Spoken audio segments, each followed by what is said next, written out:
Lurra orain dela 4.500 milioi urte baino gehiago sortu zen eguzki sistemarekin batera. Nebulosa bat uzkurtu eta solidifikatu zenean hasi zen dena. Garai latzak izan ziren, vulkanismoa puri-purian zegoen, nolabaiteko atmosfera sortzen ari zen, eta etengabe erortzen ziren meteoritoak. Oztu alda, azala egin zitzaion bolari, eta gainean ur likidoa pilatzen hasi zen. Gaur arte. Historio luzea da gure planetarena eta gaur jakin nahi duguna da nola bukatuko den. Izan ere, jaiotzen den guztia hiltzen da. Sortu zen bezala, gure planeta ere desagertu egingo da. Kitxo, akabo, kaput lurra. Orain azalduko dizkizu egun suntsipen gertaerek probabilitate handiagoa edo txikiagoa dute. Kasuan kasu baina, ez zaituztegu beldurtu nahi, gertatzekotan milioika urte barru pasatuko dira. Bueno, bakarren bat agian lehenxiago. Bitartean, gora bizitza. Has gaidezen. Gizakiak badaki ez dela betirako, ez gizateria eta ez da bizi den ingurua ere. Behar bada horregatik, historian zehar sarritan iragarri izan da munduaren bukaera, antzinako kulturetatik hasi eta gaurdaino. Orain arte, iragarpen horietako bakar bat ere ez da bete.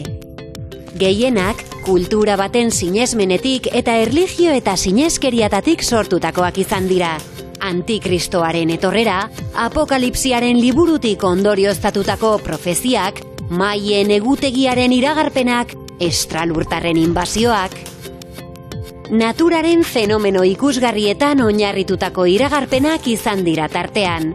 Uholde handia, sumendi erraldoien leherketak, dena suntsitzen duten lurrikarak, asteroideen talkak, izurriteak, eklipseak eta planeten lerrokatzen ondorio bitxiak besteak beste.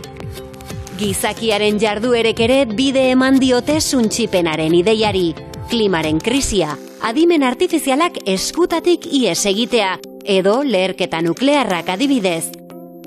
Aipatutako iragarpen guztiak gizakia eta lurra desagertzeko arriskua zaritu dira. Gure munduaren bukaera ikuspegi antropozentrista batetik eta irudimenaz baliatuta. Aurrerantzean iragarpenak egiten jarraitzekotan, datu eta evidentzia zientifikoetan oinarrituta egin beharko dira. Inork asmatuko ote du mundua noiz eta nola bukatuko den? Lur planetaren bukaerari buruz hitz egiteko, Euskal Herriko Unibertsitateko Zientzia Planetarioen taldeko Naiara Barrado ikertzailearekin egin dugu hitzordua. Bere lantaldean, eguzki sistemako planetak ikertzen dituzte, eta planeta horietan gertatutakoek lurraren etorkizuna argitzen lagundu dezakete. Kaixo, Naiara. Kaixo. Bueno, lurrak sorrera bat izan zuen, ez da? Eta bukaera bat ere izango du, ez da? Bai, hori da espero duguna, bai. Tristea da, baina gerta liteke suntsipen hori etorri aurretik guk gero horrek gizakiok planeta akabatzea, ez da? Hori da aukeretako bat. Hori da aukeretako bat, bai, tristea da, baina izan daiteke, posibleago edo hurbilago, posibleago ez dakit, baina hurbilago daukagu hori beste lurraren bukaera baino, modu naturala baino. Suntsipenerako beste aukera bat, ez da? Espaziotik objektu bat etortzea eta planetaren kontra talka egitea, ez da? Bolido batek, ez da? Irakurri dut, ilargia bera ere horrela sortu zela, ez da? Bai, hori da, badaude, egon dira lurraren historian zehar, talka, esango dut garrantzitsu edo ezagunago batzuk. Bat izan zen hori, ez? Teia, pentsatzen dala, objektu bat teia diturikoa etorri zela lurraren kontra, oso handia, planeta, Marteren tamainako igual izan ziteke. Bi planeten arteko talka. Ia, bi planeta izango balira bezala. Eta orduan talka erraldoi bat sortu zen, lurra guztiz guztiz txikitu ez, baina urtu egin zen lurrean zegoen guztia, asko berotuko ziren biak beste planeta.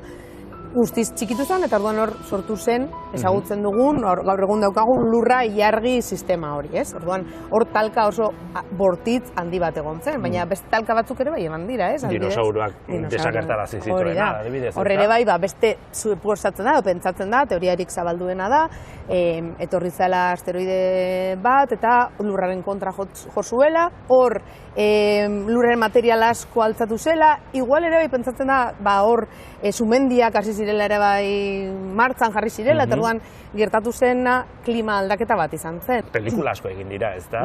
Honen inguruan, baina aukera benetakoa da.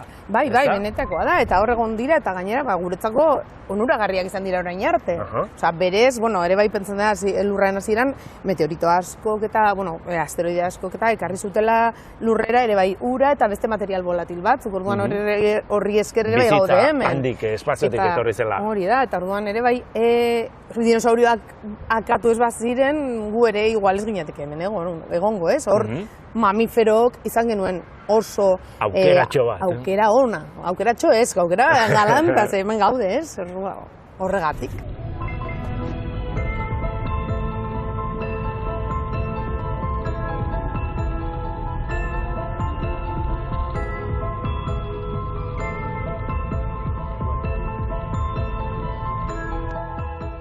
Espazio agentziek bat dituzte programak, ez?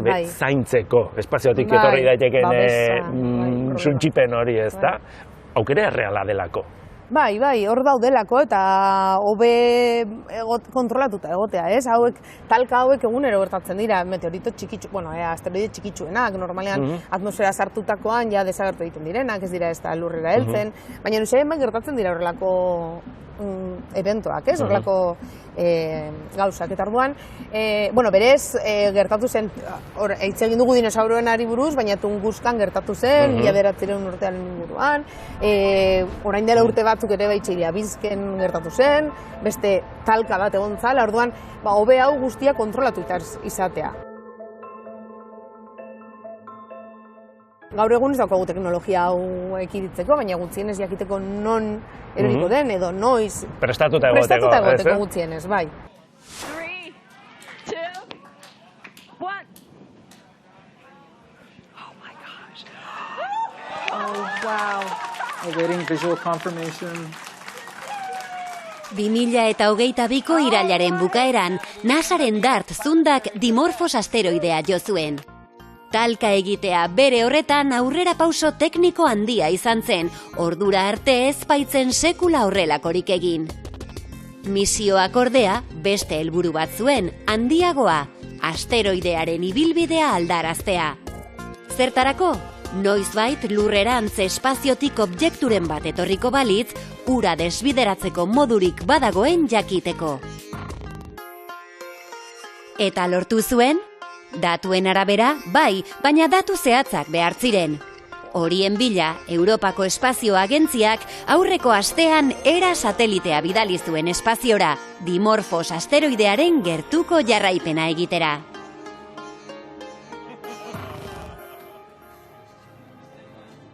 Y que después de 2 años de viaje hasta el asteroide... Asmoa da 2 urteko bidaiaren ondoren Dimorphos asteroidera iristea, eta analik eta xehetasun handienarekin aztertzea talkaren eragina. Guk zehazki ikus dezagun inpaktua nolakoa izan zen, eta objektuaren egitura nola deformatu eta aldatu zuen.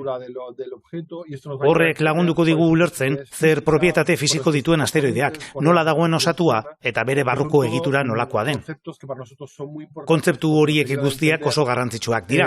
Etorkizunean asteroide baten ibilbidea aldatu beharrean izango bagina, jakiteko nola egin.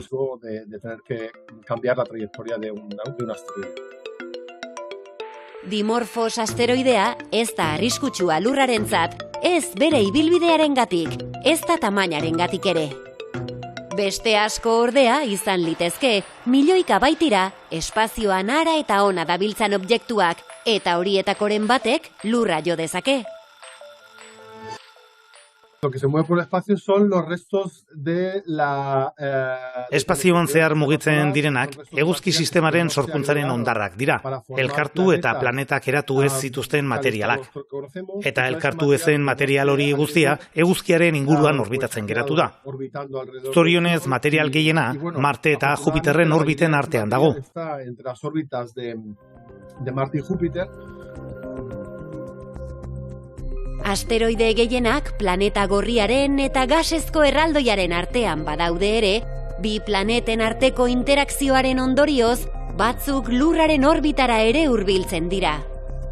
ESAk badu espazioan bueltaka dabiltzan asteroideak zelatatzeko zentro bat, Italian. Han lanean ari diren pertsonen zeregin nagusia, ezagutzen diren asteroideen jarraipena egitea eta asteroide berriak aurkitzea da. Behin aurkituta, kalkuluak egiten dituzte, zein orbitatan mugitzen diren jakiteko eta talka arriskua finkatzeko. Horretaz gain, mende baterako talka aurreikuspenak egiten dituzte. Arriskuak lotura zuzena du objektuaren tamainarekin. Objetos mayores de 1000 metros, que serían los que podrían causar... 1000 metro baino handiagoko objektuak, Lurrarekin talka eginez gero mundu osoan eragina izan dezaketenak, 950 bat daudela uste dugu. Horien 95% detektatua dugu, eta batek ere ez du Lurra jotzeko arriskurik. Beraz, handiak kontrolpean ditugu. 300 eta 1000 metro arteko objektu ez ari bagara, ia 30.000 dira, eta 130-135 dokumentatuta ditugu. Txikiagoetara bagoaz, 20-30 metroko objektuetara, hainbat milioi objektu dira. Estamos hablando de varios millones de objetos. Tamaina ez ezik, talka maiztasuna ere kontuan hartzen dute arriskua balioztatzeko. Objektu txikiak milioika direnez, Lurrarekin talka egiteko probabilitatea handia da.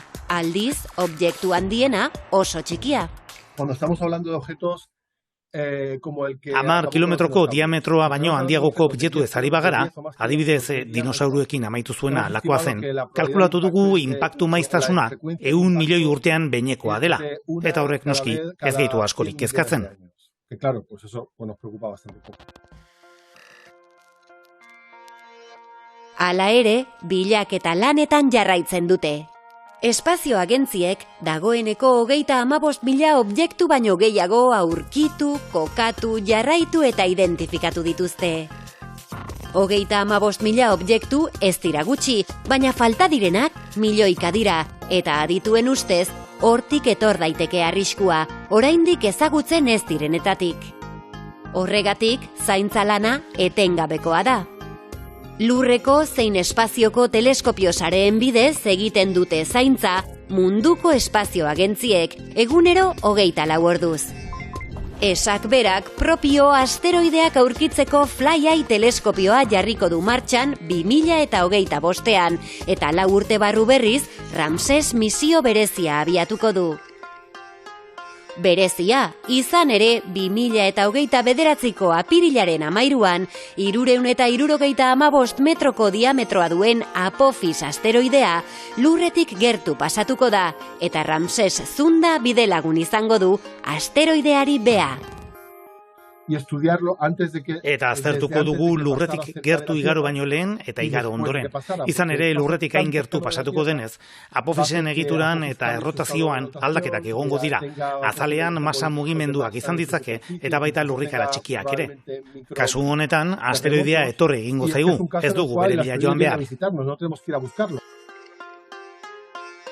Apophis momentuz ez da arriskutsua Lurrarentzat, baina bera hobeto ezagutzeak lagun dezake etorkizunean hortzia beldur barik behatzen. Eguzkia, gure izarra aktibitate maila gorenean dago, ezta? Etorri daiteke hortik suntsipena. Bueno, a ver, hortik etorri aldira gauzak. Ze gauza. Onak ala txarrak. Txarrak, baina ez guztiz txarrak, etorri aldira gauza txarrak, gauza honak eta txarrak, porque adibidez aurora borealak eguzkiaren aktibitatetik etortzen zigu, eta Ederrazkoak, oso politak, eta ikusgarriak, eta orain dela gutxi izan dugu, bat iaia hemendik ikusi ahal izan duguna, bueno, begi bistaz ez, baina bai kamerakin, eta dituzte argazki oso politak, eta hori polita da. Bai. Baina bestalde, ere bai gaur egun mundu oso teknologikoan bizi gara, eta orduan guztitik etortzen zaizkigun fulgurazio hauek, gertatu zaiguna beraiekin da, sateliteetan afektatu aldituztela sateliteak, eta orduan beren orbitak aldatu, orbita hauek hurbildu lurrera, inkluso jauzi daitezke, gauza sateliteei bai, min egin aldietela. Gure teknologia suntxitu. Hori da, gure teknologia suntxitu dezakete. Nik imaginatzen duen eguzkia botatzen dituen sugar horietako erraldoi bat lurrera iristea eta gu kiskaltzea, ez dakit horrelakorik gertaliteken. Printzipioz badakigu gure eguzkia, gure izarra, ez dela hain aktiboa, ez? Badaude izar batzuk bertatenak aruzko aktivitate handiagoa, eta gure izarra dakigunetik, daukagun gu izagutzen dugunetik, ez du horrelako hain fulgurazio edo llamada handirik izan, ez? Baina, bueno, ez dakit izan ziteken, noizbait gertu alden horrelako gauzar, baina ez da espero. Eguzkia, gure izarra, zerbait bizia da, ez da, bere faseak ditu eta izango ditu, eta, bueno, spoilerra egin behar dut ez da, gertatuko da, fase horietako batek lurraren sutsipena ekartzea, ez da?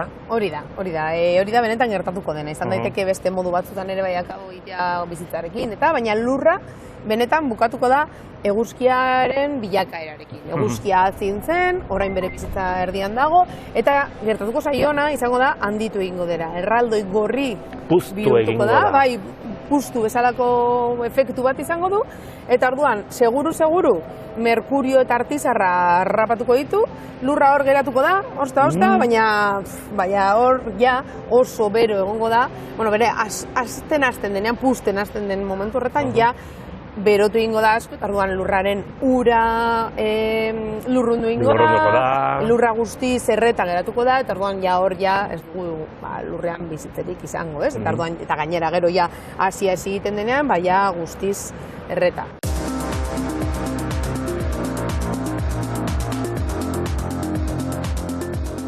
Uholde handia benetan gertatu zen?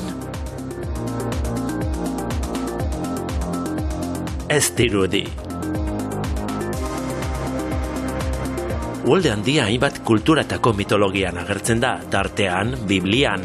Ez dago evidentziarik esateko, Noek bere ontzian espezie guztietako bikote bana sartu zuela. Baina jasota dago duela 12.000 urte, azken izotzaroaren amaieran, itsasoaren maila izugarri igozela glaziarrak urtzearen ondorioz. Mediterraneoak Bosforo harana gainditu zuen, ur gezako laku batean sartu arte, eta gaur egun itsaso beltza izenarekin ezagutzen duguna osatu zuen. Baliteke gertaera naturalura izatea mituaren jatorria.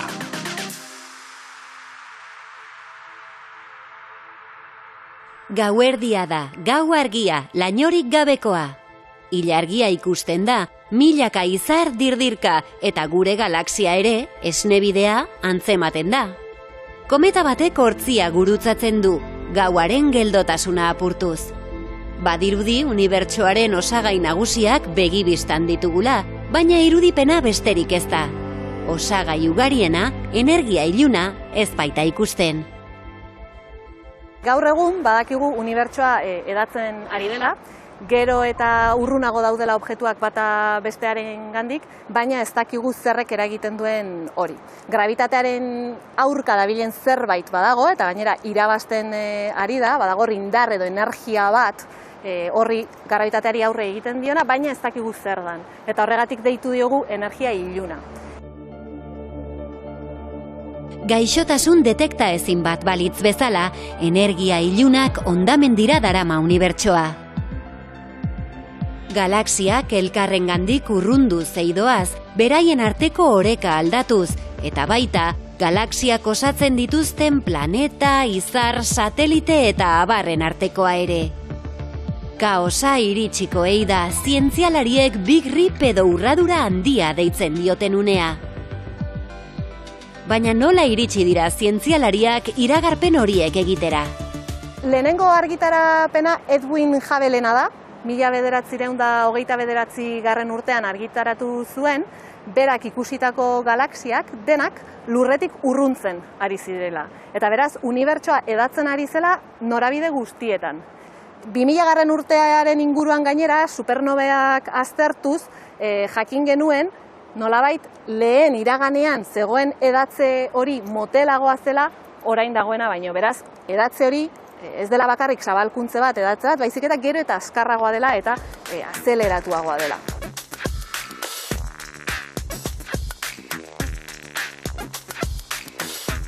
Unibertsoaren edapenaren teoria gailentzen ari da ikertzaileen artean, baina energia iluna oraindik ez da ondo ezagutzen.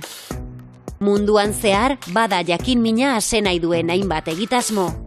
Horietako bat, 2027an, NASAk espazioan jarriko duen Nancy Grace Roman teleskopioa da. Teleskopioak energia iluna ikertuko du, galaxien mugimenduak aztertuko ditu, supernoven leherketak eta hasierako unibertsoaren uhin akustikoak antzematen saiatuko da. Teleskopioaren bidez, milioika galaxien posizioak eta distantziak jasoko dituen mapa bat egingo da. Horren bidez, astronomoek jakingo dute nola aldatu den galaxien banaketa, eta baita, denboran zehar energia iluna nola aldatu den ere. Unibertsoaren patua ezagutu nahi dute. Izan ere, edapenaren teoria zaratago, etorkizunerako beste teoria batzuk ere badaude. Alde batetik Big Cruncha deitzen dena.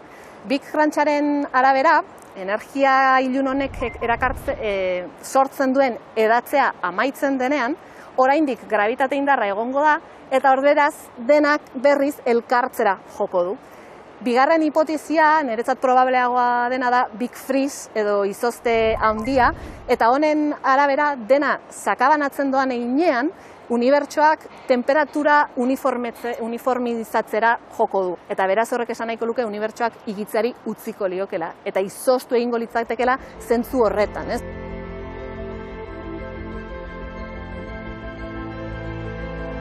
Bere garaian, Carl Sagan astrofizikari ezagunak, unibertsoaren etorkizunari buruz ari zela hau esan zuen. Kosmosaren kontemplazio arinenek dardara eragiten digute. Kilikili arin bat sentitzen dugu, nerbioz betetzen gaituena. Ahots mutu bat, oroitzapen urrunaren sentsazio arin bat, edo are gehiago, altuera handi batetik eroriko bagina bezala. Badakigu misterio handienera hurbiltzen ari garela. Bueno, oraindik gelditzen zaizkigu planeta suntsitzeko modu gehiago ere. Beste bat, lurrak bere orbita galtzea edo desorekatzea. Nola gerta liteke hori? Gaur egun badakigu hasieran eguzki sistema sortzen ari zenean, bai egon zirela orbiten migrazioak, orbitak ez direla guztiz egonkorrak, eta hor aldaketak egon zirela. Gaur egun dagoen moduan nahiko egonkor daude, beren tokian, dauden tokietan, baina, bueno, gertatu daiteke. Eta txarra da. Bai, porque, claro, gu gaude eguzkiaren inguruan biratzen toki oso apropos batean, perfectu, prioritario batean, non bizitza posiblea den, eta gaude oso ondo gure temperatura, orekatu batean, superposik. Baina gertatzen dena da, orbita horretatik atertzen denean, bai ongo garela bizigarritasun zonalde horretatik, orduan ja, lurra hortik ikueten baldin bada, hemen bizitzea zaila izango da, eta gainera, orbita horretatik ateratzen baldin bada, desagertuko da, eta errexena izango da berriro eguzkiaren kontra jotzea, ez? Hor ja, bueno, suntsipena, ez da? Akabo. Zientzia planetarioen ikerketa taldean, eguzki sistemako planeten atmosferak ikertzen dituzu, ez da? Eta bi adibide hartuko ditugu, adibidez, Artizarra, ez? Atmosfera oso bortitza, ez? 500 gradoko temperatura, eta beste muturrean Marte, atmosferarik ez duen planeta bat. Gertaliteke horrelako zerbait lurrean? Izan daiteke, ez? Horregatik da hain garrantzitsua planeta horiek aztertzea eta ikastea. Planeta horien bilakaera nolako izan den, zergatik heldu diren egoera horretara. Artizarrean hori horrelako atmosfera oso dentsoa eta gainera oso bortitza, negutegi efektu oso bortitza, ikaragarria daukana, eta non bizitza bideragarria ez den. Ordea hemen lurrean ere bai badaukagu, ez, negutegi efektu hori. Baina Ez hain handia, ez hain handia eta beharrezkoa, ze bestela ezingo ginateke ere hemen bizi, hor dago justu orain lurra dagoen momentu honetan, non negutegi efektu hori den momentu honetan perfektua, hemen temperatura egoki egoteko, gu hemen egon ahal izateko eta temperatura bizateko.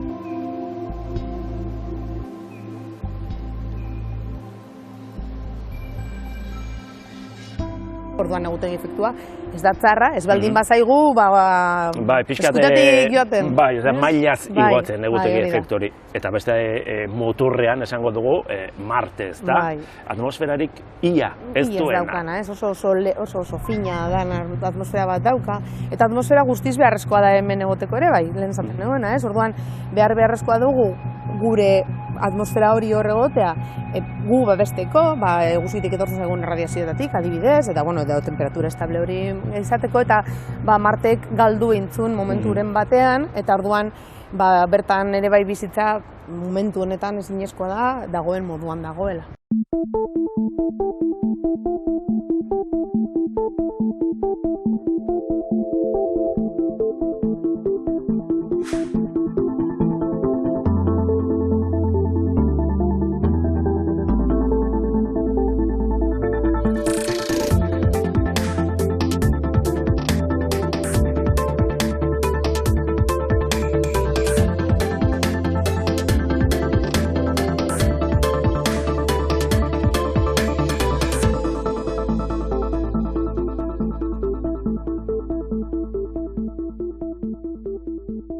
Aukera ezberdinak azaldu ditugu, baina hitz egin dezagun orain probabilitatez, gerta litekenaz. Noiz eta zein aukera dago suntsipen horiek gertatzeko?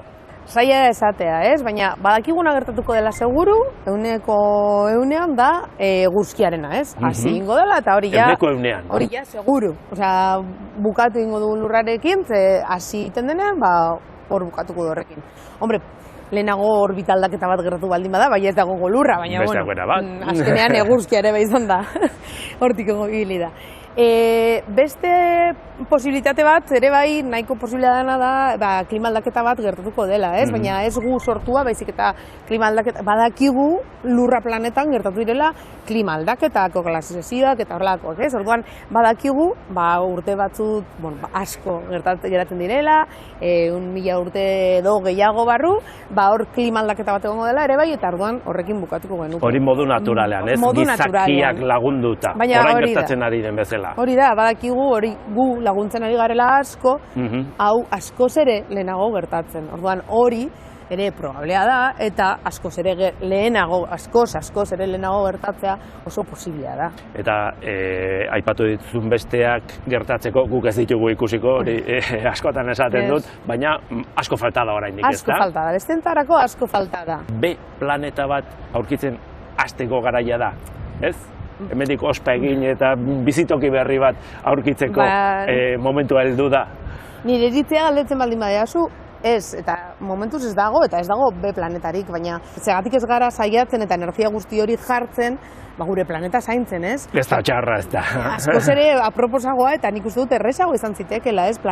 Beste planeta bat bilatzea hortik eta terraformatu moduko horretan, ez? Horretarak gastatu beharrean gure energiak, zegatik ez gastatu, gure planetan. Badaukagula eta hemen dagoela. Zaindu daukagun hau. Hori da, zaindu daukagun lurra. Eskerrik asko nahiera. Ez horregatik ez behi.